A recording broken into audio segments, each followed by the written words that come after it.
What's up everybody, Super Fan here for Mustang Weekly Update number 16 on this Friday. So, what's new with the Mustang? Well, it's very cold. It's more cold weather here. It's currently 8 degrees Fahrenheit here in Pittsburgh and wind chill. It's nice and windy, so it's below zero with the wind chill and stuff. All kinds of fun times here in the winter. I'm so ready for spring. But hopefully about a month more of cold weather and then hopefully it'll be done. So, we're almost to the end and then all the fun can start with the Mustang and all that good stuff. So, but one thing that I have been noticing all winter, and especially whenever it's really cold on days like today, is that this car has a weird warm-up. And what I mean by that is, well, I mean, most of the cars that I've owned over the past 7 years or so have all mostly had weird warm-ups, except for my Legacy GT. That car warmed up nice and quick, and it was easy and consistent, and that was fine. But the thing with the Mustang is that it'll like warm up and then it cools off again. So, like, you know, I'm looking at my thermostat gauge over here and, you know, the engine heat, and basically I'll be driving along and it'll, you know, warm up like normal, but then either the heat kicks on and then it goes down because of that, which makes sense because you're pumping heat out of the engine into the cabin, so I can see how the engine might get colder from that. But there'll be times, like it just happened as I was warming the car up before I filmed this video, where I'm driving along, the car gets up to temperature, the heat's on, the heat's blasting, and then the heat slows down, the car is at its nice 74 degrees that I keep it at, and then the engine temperature goes down. And it always seems to happen conveniently right as I'm getting ready to merge onto a highway, which is annoying because I definitely, and I think it's generally a good rule of thumb with a turbocharged car, never to go into boost until the car is fully warmed up at temperature. And so I'll be like, oh, it's fine, you know, the car's nice and warmed up, I'm gonna merge, I can, you know, get into the boost and merge onto the highway nice and quickly. No, because then it'll like get cold again and I'm like, well crap, now I can't like give it gas because it's gonna, I don't want to like harm it. I mean, I'm assuming it's still warmed up. I don't know why it just cools off randomly for a split second, but it does. And so it's just kind of strange. And I don't really know why it does that. I'd love for someone to chime in as to why that happens. But it's really strange. And I know, I mean, the thing was, like with the BRZ, that car just took forever to warm up, and that was annoying too. It took me like a full 15 minutes to get up to temperature of normal driving, and that was just the way it was, and it was whatever. I mean, half the times I'd be like almost at a place before it would start actually getting warm. It was kind of stupid, but it is what it is. The Mini didn't even have a thermostat gauge. It just had an idiot light whenever the car was about to explode, and that was about it. So I had no idea how warm the engine was at certain points in that, and so yeah, the last normal car I had that warmed up regularly was the Legacy GT. So, but I mean, it's no big deal. It's just kind of a strange thing, and I've never experienced that in a car before, where it gets up to temperature and then it drops again. It's not like the temperature's dropping drastically or there's anything going on that's changing it. It should still be able to stay at temperature. So it's just kind of weird. After a good 30 minutes of running, it definitely is like it stays at the right temperature and it keeps it there. But it's just a little strange. So that's the only thing I really want to talk about. Lots of car news to talk about this week, so I'll send it back to me at the news desk for this week's news.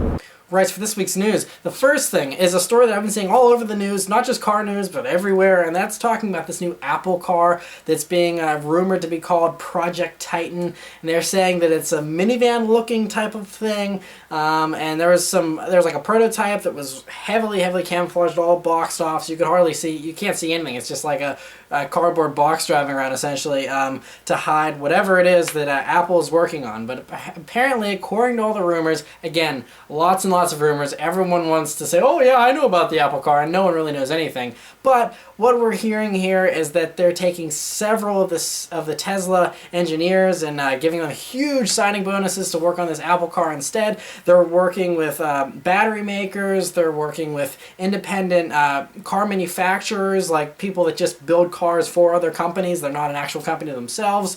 So they're talking with all these different people and doing all these different things. They've hired various people from various companies. They have a lead engineer from Ford. They have some guys from Mercedes doing design, and they have all kinds of stuff going on. So This, again, all leads to them probably, they are building a car. Some people want to just outright deny it and say they're not building a car. I don't really see a whole lot of incentive for them to build a car, except it's just one new territory that Apple hasn't conquered yet. But that's what they're saying. I mean, considering that Google, wants to get into the car business with their autonomous car, maybe Apple's trying to beat them to the punch, considering they are rivals and whatnot. But not sure anything about this Apple car for sure, but it'll be very interesting to see. Apparently there's several hundreds of people working on this project, so it'll be very interesting to see if anything leaks out or when they plan to do something. But I don't know. I mean, Apple works pretty quickly when it comes to phones, but I feel like cars are a lot more complicated, so we may not even see anything for years. I don't know, but the buzz is super hot, so I figured I'd talk about it since a lot of you are probably wondering as well. And back to good old regular car news. The first is another very rumor-filled story that people either print because it sells magazines or it's great clickbait or whatever, but highly unlikely. But again, there is a small chance, so I will report on it. And very briefly, that is that there's another rumor that the Mazda RX7 is going to come back. Even though like 3 months ago, the Mazda CEO himself said, "We're not building a new RX7, leave us alone, get out of my face," basically. And so I think they're kind of fed up with these rumors of some kind of RX7 coming back.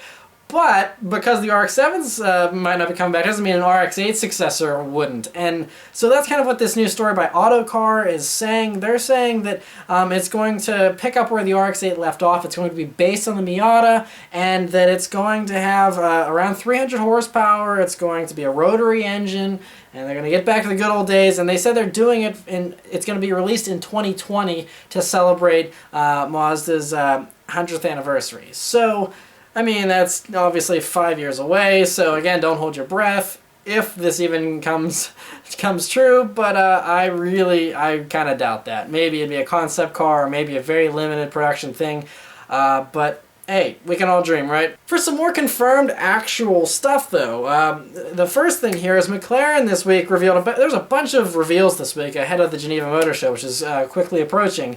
And so McLaren, they unveiled the P1 GTR, which they already confirmed, and now we see it in all its glory, and we have all the details and see it in this livery here. Looks really great, and it's quite a big amount more powerful than the previous, regular P1. And so this one's been turned up. Now the engine makes 789 horsepower, which is an increase from 727, and it also, the electric motor has been turned up to 197 horsepower instead of 176 that they're normally producing.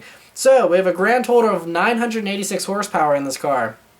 Very impressive, and the car has managed to shave 110 pounds off of its weight as well. So, yeah, and I mean, obviously this thing is only going to be racetrack legal. I do not believe it will ever be road legal. So it's awesome, though, for those that want to tear up a racetrack. There you go. And for some street car news that was official this week, first is that Lotus, they also brought out a new improved Evora 400. And the Evora 400, as you may guess, has 400 horsepower. Same motor they're working with as the Evora S, so it's the 3.5-liter V6 derived from a Toyota Camry, but not the same as a Toyota Camry engine. Has a completely new head on it anyway.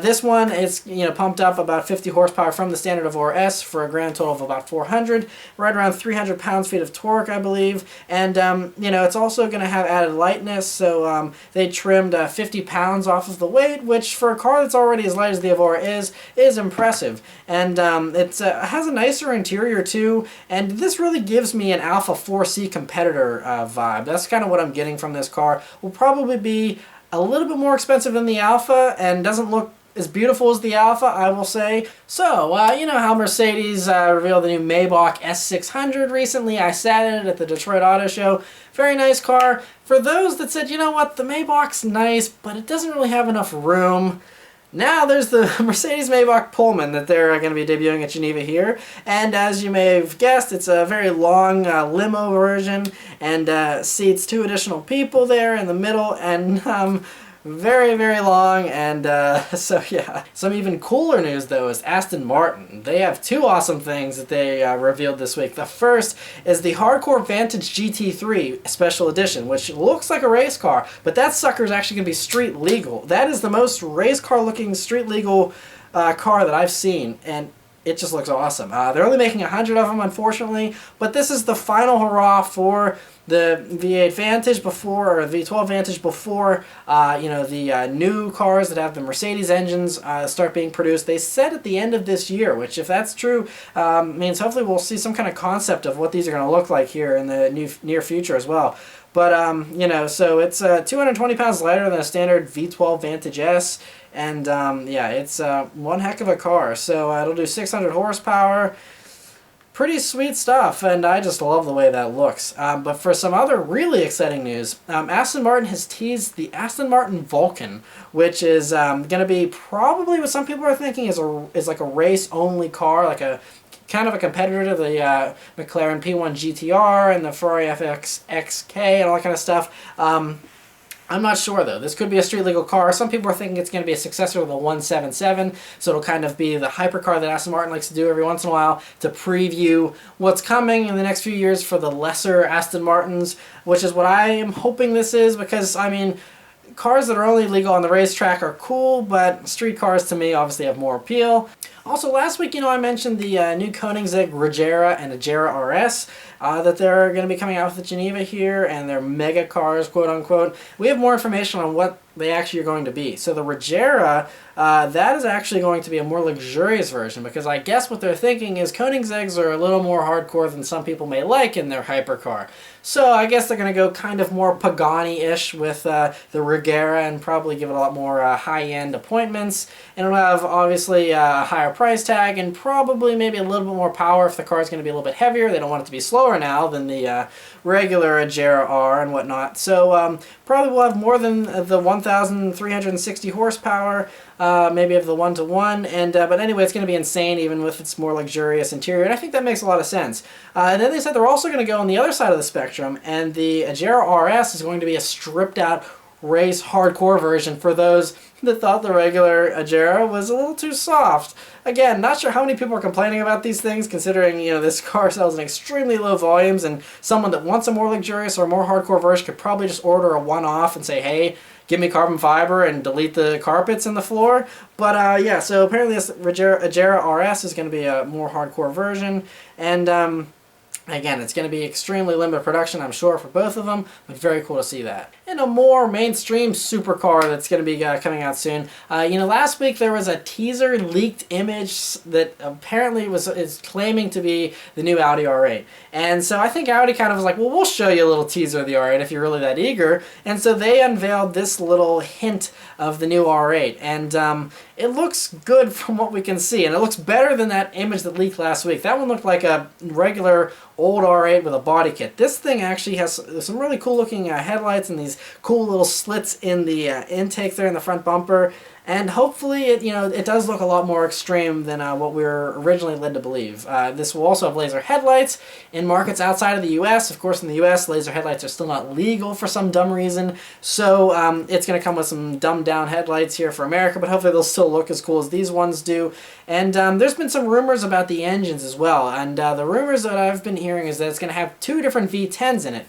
It's going to have a 520 odd horsepower V10, basically the same motor that was in the old R8, and there's also going to be a 610 horsepower V10, which is basically going to be the Huracan motor that's going to be pulled over, same 610 horsepower output, and that is also going to be put into this. So that'd be cool though, because that gives it, two different versions, both have great sounding V10s, and will both be awesome cars to drive, I'm sure. So very exciting to hear that, and hopefully we'll see the full R8 soon. And even more good sports car news, all kinds of good performance-oriented news this week. And that is that Bentley says that they're going to be bringing a two-seater sports car to Geneva. It's going to be a totally new car, only a concept car. This won't be production or anything, but it's going to be a concept car, and they want to gauge the public's interest in it, and they may build it if it's has enough demand. They say it's going to have the same great twin-turbo V8 that's in the Bentley Continental GT, the V8S version, and it's going to be the same motor that's out of the Audi, of course, and it sounds amazing, and that motor is great in the standard Continental V8S, and so putting that in a smaller two-seater sports car sounds great to me. And I'm really excited to see what kind of design they come up with for that, because that is probably going to be brilliant, and really hope they build it, but I'm excited to see the design in Geneva. In some less exciting Bentley news, some official stuff though, Bentley has officially unveiled the new Continental. They've refreshed it a little bit, and another mild refresh. It just has a different front bumper on it, and a few other slight tweaks. Not a huge fan of that front bumper yet. Maybe it'll, warm up to me, but I don't know. To me, that doesn't really look great. And the thing, I'm just going to go a mini rant about Bentley real quick. This car is refreshed and all new for 2016, but it still has the same E-gear shifters out of a Lamborghini Gallardo from 10 years ago. It still has the same shifter as a Volkswagen Jetta, and those two things are why, I don't know. To me, Bentleys are amazing. I love them. If I was balling out of control, I would probably either have a Continental GT or a Mercedes S65 AMG or S63 AMG Coupe, because that car is loaded with technology. The Bentley's just kind of outdated at this point. I feel like, if anything, they need to spend some serious attention to the interior of the Bentley and refresh that. I think the exterior looked great on the Bentley still. It's not like Bentley is a trendy car company that, keeps up with what's in vogue. I mean, they're always classic looking cars, so it looked great from the outside, just needed some updated tech. Yeah, so no changes really to the interior. Maybe they'll update the infotainment a little bit, but basically, by and large, the same car. So, like I said, I'm looking forward to that two-seater. Maybe that all-new car will have a properly new interior as well. And another teaser here, Land Rover has teased an updated Evoque that's going to be coming out of Geneva and will be going on sale in the US here in October. And all we see is the silhouette and the LED daytime running lights, which look awesome. I'd love this age we're in with everyone and their cool designs for LEDs and stuff. It looks really sweet. And they say this is going to be their first foray into LED headlights. So it's not just going to have LED accent lighting, but also it's going to have LED headlamps itself. And this will be the first Land Rover to get them, which is very exciting to see, and can't wait to see the full car in Geneva. More good news. Chevy, there's a report here saying that they're going to be giving the SS, the large sedan, a 1LE handling package kind of deal. And so it's going to be lighter and a little more hardcore, which obviously is awesome. I mean, I reviewed the SS. I didn't think it handled bad. I thought it was an amazing handler, could keep up with an M3 and everything else, but having a handling package will make it great, and that's awesome. I mean, combining that with the ability to get it in a manual with magnetic ride control now, and having a handling package on it, I mean, it's just going to make this thing even sweeter. Hopefully it'll help to move some more cars too, because it's really sad to see a car as spectacular as the SS not selling as well as it should be. So very exciting to see that. Another teaser from Geneva, and it's something that looks like it's either out of a Halloween movie or some kind of horror movie, is this teaser image of this Lexus. And I was starting to warm up to the Lexus designs. I think the RCF actually looks pretty good.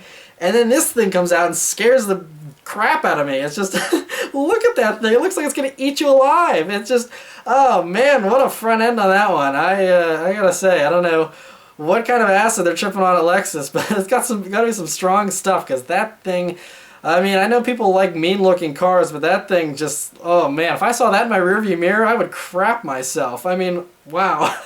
Anyway, this thing is called the LFSA, and it's bound for Geneva, and they're saying that what they're thinking is this could be a new subcompact. I think they're going to try and compete with the CLA and the A3 and stuff like that. Or it's going to be a hatchback, a premium hatchback, kind of take the place of the CT200H that's been out for several years. I don't know. I mean, it looks very boxy, so I would tend to think it may be a hatchback, but that could be the new coupe sedan that they're maybe working on as well. I don't know, but good grief, that front end. Anyway, moving on to something I'll help and heal your eyes, but this beautiful Kia concept. I think this is the first Kia I've ever been smitten with. Like, wow, is that a good-looking car?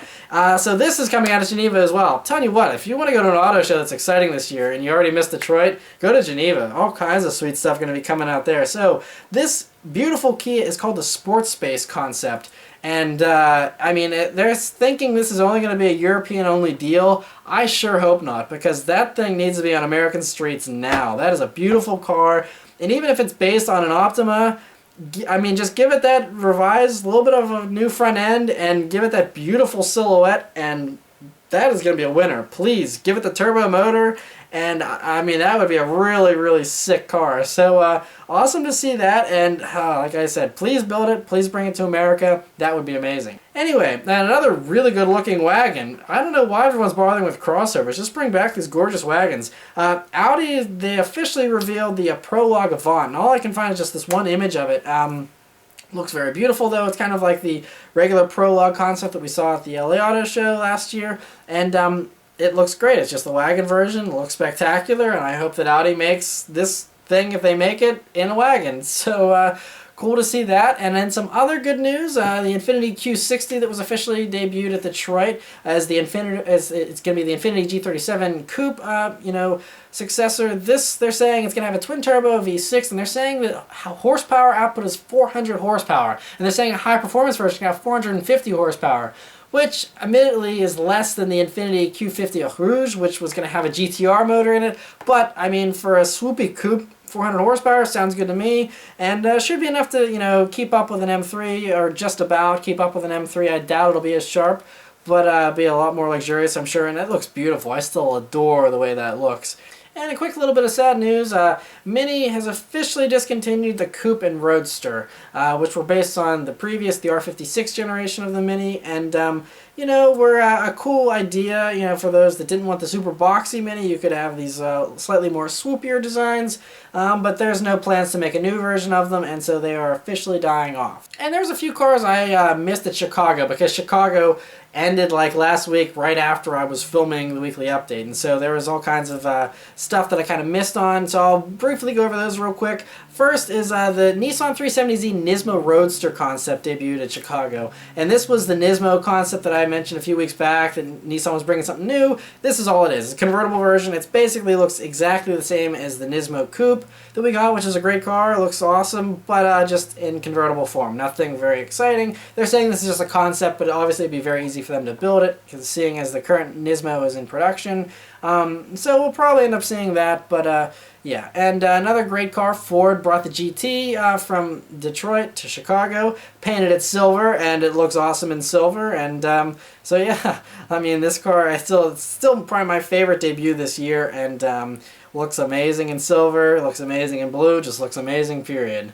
Honda also teased the new Ridgeline they're planning, and it actually looks like a proper truck this time, and looks good. I'm thinking it may be a Chevy Colorado competitor, well, instead of being an actual full-size truck competitor. I think Honda would be better to take on the smaller segment first. It can be a little easier. So cool to see that Ridgeline concept. Not sure when it's going to be coming out, but they are working on a new one. So those of you that like Honda trucks, there will be a new one soon. And remember the Kia Trailster concept? They just released like one image of it, and that was it. Well, they obviously released the whole thing at Chicago here. Looks great, and I think that they said that it's definitely pretty close to being production ready. They said they definitely are thinking about doing a more rugged version of the Soul, and I think it makes a whole lot of sense. I mean, it's ready to go basically. They could compete right away with the new Jeep Renegade that's going to be very hot, I'm sure, and the Fiat 500X and all that good stuff. So makes a whole lot of sense. I'm sure we'll be seeing a production version soon. And lastly, getting back to Honda, they revealed a new Honda Pilot, which has a lot of people excited. I mean, it's a good-looking crossover, which I think is refreshing, and lots of tech and lots of cool stuff in that. It looks really good. So yeah, cool to see that. So that's it for all the news this week, guys. I'll send it back to me in the car. Alright, so now that the car is definitely warmed up, I'll leave you guys with a nice little acceleration here, like I always do. Roads are slick, but here we go. Wheel spin, wheel spin, wheel spin. Oh, and then it grabs. Oh, I still love that engine sound. So awesome. So yeah, thanks for watching, guys. I'll see you next time. Take care.